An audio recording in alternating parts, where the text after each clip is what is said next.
একটা দ্বিচারী ভূমিকায় ভারতকে আমরা দেখতে পাচ্ছি। একদিকে বলছেন নির্বাচিত সরকারের সঙ্গে ভারত কাজ করতে চান, খুব ভালো কথা। বলছেন আমরা একটা ইলেকটেড গভর্নমেন্টের জন্য ভারত নাকি দিল্লি সরকার তারা অপেক্ষা করছিলেন। 12 তারিখ নির্বাচন হয়েছে, 17 তারিখ বর্তমান সরকার তারা দায়িত্ব নিয়েছেন। এরকম একটা নির্বাচিত সরকারের সাথে তারা কাজ করবেন, আর আপনি প্রতিদিন জবরদস্তি করে আপনি যেভাবে আপনার নাগরিকদেরকে বা যদি আমাদের নাগরিক হয়ে থাকে যেভাবে জবরদস্তি করে পেছনে বিএসএফ সামনে বিজেপি এই মানুষগুলোকে যেভাবে জীবনের ঝুঁকি নিয়ে আপনারা ঠেলে দেওয়ার চেষ্টা করছেন, এটা খুবই অন্যায়, এটা এক ধরনের অপরাধ। ভারত যে আগ্রাসী তৎপরতা শুরু করেছে এই দ্বিচারিতা বন্ধ করা দরকার। মার্কিনীরা গত 2 দশক ধরে বাংলাদেশে আসার চেষ্টা করছে এবং এইসব চুক্তির হাত ধরে মার্কিন সশস্ত্র বাহিনী, তার নৌবাহিনী, তার বিভিন্ন নৌযানগুলো এখানে আসবার একটা পথ, একটা সুযোগ তৈরি করবার উদ্যোগ হচ্ছে। সুতরাং এই সুযোগ কোনোভাবেই দেওয়ার কোনো প্রশ্ন নেই। আমি আশা করি এই জায়গাটা সরকারের মধ্যে বিবেচনার ভিতরে তারা এটা রাখবেন। ইউনূস সরকারের কথা এসছে, তারা যদি একটা দায় মুক্তি অধ্যাদেশ তারা নিজেরা দিয়ে গেছেন, কিন্তু যে পার্লামেন্ট জনগণ যদি সার্বভৌম হয় তাহলে জনগণ পার্লামেন্ট মেম্বারদেরকে তারা সার্বভৌম পাওয়ারকে তারা যেভাবে পার্লামেন্ট মেম্বারদেরকে ডেলিগেট তারা করেছেন, সুতরাং পার্লামেন্টে ইউনূস সরকারের এই 1.5 বছরের যাবতীয় কর্মকাণ্ডকে জবাবদিহিতার মধ্যে আনা দরকার। আমি কোনো অযৌক্তিক কথা বলছি কি? আপনারা কি মনে করেন? এটা কি অযৌক্তিক কথা? এটা সুতরাং তুমি দায় মুক্তি তুমি দিয়ে গেছ, সেটা তুমি নিজে তুমি দিয়েছ, কিন্তু জনগণ যদি সার্বভৌম হয় তাহলে একটা বৈধ একটা জনপ্রিয় নির্বাচনের মধ্য দিয়ে যে সরকার ক্ষমতা এসছেন, যে পার্লামেন্ট মেম্বাররা নির্বাচিত হয়েছেন, তারা তো বিগত সরকারের তাকে জবাবদিহিতা চাওয়ার কিন্তু প্রশ্ন আছে। এটা আমার মনে আছে, আপনারা পুরনো নেতারা সাক্ষ্য দেবেন, 2009 সালে ফখরুদ্দিন মঈনুদ্দিনের তত্ত্বাবধায়ক সরকারের পরে সদ্য প্রয়াত জননেতা তোফায়েল আহমেদ সহ যারা ওই সময় নির্যাতিত নিপীড়িত হয়েছিলেন, ফখরুদ্দিন মঈনুদ্দিন সম্পর্কে পার্লামেন্টে তারা কথা বলতে চেয়েছিলেন। আমি নিজের মনে আছে, হাসিনা তাদেরকে থামিয়ে দিয়েছিলেন যে এইসব প্রশ্ন নিয়ে কোনো আলোচনা করা যাবে না। আমি আশা করি সেলিম ভাই বা তার মতন এরকম দেশপ্রেমিক, এরকম বীর মানুষরা যারা রাজপথে ছিলেন, সুতরাং তারা নিশ্চয়ই পার্লামেন্টে এই জবাবদিহিতার প্রশ্ন তারা এখানে উত্থাপন করবেন। এখানে ওনাদের ঠিকই জীবনে প্রতিদিন সামাজিক গণমাধ্যম ওনারা 1.5 বছরে কি করেছেন, ওই যে নাকি আইসবার্গের নাকি যদি 8 ভাগের 7 ভাগ নাকি 9 ভাগের 8 ভাগ নাকি থাকে পানির নিচে, 1 ভাগ মাত্র দেখা যায়। ওনাদের 1.5 বছরের কর্মকাণ্ডের খুব সামান্যটাই মাত্র আমরা এখনো পর্যন্ত জানতে পেরেছি। বাকিটা এখনো পর্যন্ত আমাদের জানার বাইরে। এটাকে জবাবদিহিতার মধ্যে আনা দরকার, এই বিধানটা চালু করা দরকার। এবং ভবিষ্যতে যে তত্ত্বাবধায়ক সরকার হবে, আগামী নির্বাচন তো তত্ত্বাবধায়ক সরকারের অধীনে হবে, সেটাই আমাদের সমঝোতা এবং উচ্চ আদালত সেভাবে রায় দিয়েছে। যে কোনো তত্ত্বাবধায়ক সরকারকে, যে কোনো অন্তর্বর্তী সরকারকে পরবর্তী নির্বাচিত পার্লামেন্টের কাছে অবশ্যই জবাবদিহিতার বিধান যুক্ত করতে হবে। এটা ছাড়া আমরা জবাবদিহিতার কথা বলবো আর আমি জবাবদিহিতার বাইরে রাখবো, এই দ্বিচারিতা করবার কোনো সুযোগ নেই। আশা করি এটা আমরা বিবেচনার মধ্যে রাখবো। আমার একটা আশঙ্কার কথা বলি, ভারত এখন যেভাবে আমাদের সীমান্তে তারা যেভাবে পুশিং করার শুরু করেছে, আমি খুবই উদ্বিগ্ন। এটার বার্তাটা কি? গত পরশুদিন আমি আমাদের এক কর্মসূচি থেকে কথাটা বলেছি, ভারত নির্বাচনের পরেও একটা দ্বিচারী ভূমিকায় ভারতকে আমরা দেখতে পাচ্ছি। একদিকে বলছেন নির্বাচিত সরকারের সঙ্গে ভারত কাজ করতে চান, খুব ভালো কথা। বলছেন আমরা একটা ইলেকটেড গভর্নমেন্টের জন্য ভারত নাকি দিল্লি সরকার তারা অপেক্ষা করছিলেন। 12 তারিখ নির্বাচন হয়েছে, 17 তারিখ বর্তমান সরকার তারা দায়িত্ব নিয়েছেন। এরকম একটা নির্বাচিত সরকারের সাথে তারা কাজ করবেন, আর আপনি প্রতিদিন জবরদস্তি করে আপনি যেভাবে আপনার নাগরিকদেরকে বা যদি আমাদের নাগরিক হয়ে থাকে যেভাবে জবরদস্তি করে পেছনে বিএসএফ, সামনে বিজেপি। এই মানুষগুলোকে যেভাবে জীবনের ঝুঁকি নিয়ে আপনারা ঠেলে দেওয়ার চেষ্টা করছেন, এটা খুবই অন্যায়, এটা এক ধরনের অপরাধ। ভারত যে আগ্রাসী তৎপরতা শুরু করেছে, এই দ্বিচারিতা বন্ধ করা দরকার। এবং পশ্চিমবঙ্গে চরম হিন্দুত্ববাদী মৌলবাদীরা ওখানে রাজ্য সরকার গঠন করার পরে আগামীতে এই বাংলাদেশ বিরোধী তৎপরতা, বাংলাদেশ বিদ্বেষী তৎপরতা আর সাম্প্রদায়িক উত্তেজনা বেড়ে দেওয়ার চরম ঝুঁকি আছে।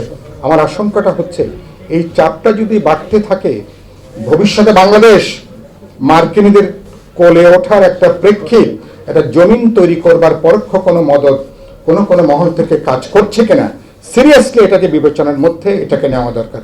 আজ কথাটা হালকা করে বললাম, কথাটা বিবেচনার মধ্যে নেন। আমি অনেক বিষয় একটু আগে কথা বলি, সুতরাং এটা নিয়ে একটু নোট নেন। আগামী 4-6 মাস 1 বছর পরে এটা বড় কোনো ইস্যু হিসেবে সামনে আসবে কিনা। এরা যারা চাপ তৈরি করবে, তখন এখান থেকে জনমত তৈরি হবে। তাহলে তো আমাদের সুরক্ষা দরকার। এ ধরনের কোনো কুযুক্তিতে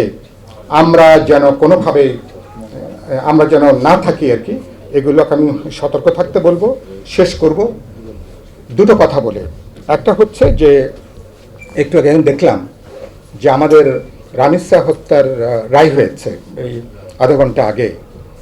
2 জন ধর্ষক এবং তার স্বামী স্ত্রীকে তাকে মৃত্যুদণ্ড দেওয়া হয়েছে। বাকি 2 জনকে তাদেরকে বিভিন্ন মেয়াদে অর্থসহ বিভিন্ন মেয়াদে শাস্তি দেওয়া হয়েছে। এটা একটা তো নিশ্চয়ই একটা ভালো উদ্যোগ, কিন্তু একই সাথে শত রামিসার বিচার এখনো পর্যন্ত পেন্ডিং আছে, শত বিচার পেন্ডিং আছে। আমরা দেখতে চাইব যে আপনারা যে স্পিডে এই বিচার কাজ সম্পন্ন হয়েছেন, তাহলে অন্যরা যে সন্তান হারিয়েছে, আর অসংখ্য ধর্ষিত হয়েছেন শিশুরা, কিশোরীরা, নারীরা হচ্ছেন একই স্পিডে বাকি ধর্ষণ হত্যাকাণ্ডের, বর্বর হত্যাকাণ্ডের বিচার হবে। কি দুর্ভাগ্যজনক! আমার মাদ্রাসাগুলোতে সেখানে বলাৎকারের প্রতিদিন যে ইচ্ছা কাহিনীগুলো শুনছি, লজ্জায় মাথা হিট হয়ে আসে।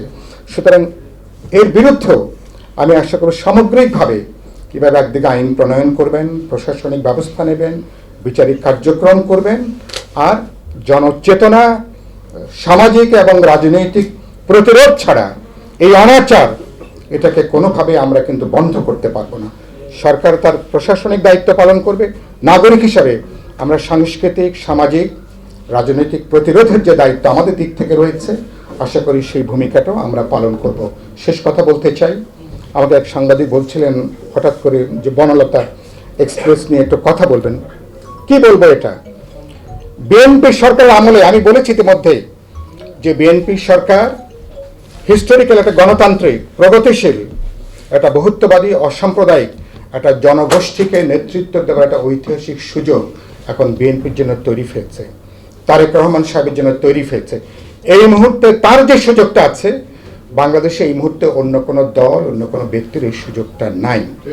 এরকম একটা 3 মাসের মাথায় বনলতা এক্সপ্রেসের মতন এরকম, যেখানে আপনি শিশু বাচ্চা থেকে শুরু করে গোটা পরিবার নিয়ে যে সিনেমাটা আপনি দেখতে পারেন, এরকম আরও কিছু সিনেমা হচ্ছে। এটা একটা ভালো উদ্যোগ। সেই সিনেমাকে তারা যদি বন্ধ করার ঔদ্ধত্য যদি দেখাতে পারে, এর অর্থটা কি? এর অর্থ এরপরে তো আরো ঘটনা ঘটবে। সুতরাং এই বীজ বৃক্ষকে কোনোভাবে আর বাড়তে দেওয়ার কোনো প্রশ্ন নেই, কোনো সুযোগ নেই এটা। সুতরাং এর সঙ্গে অসংখ্য ঘটনা ঘটছে। স্বরাষ্ট্রমন্ত্রী বলছেন মবকে তারা আর হতে দেবেন না।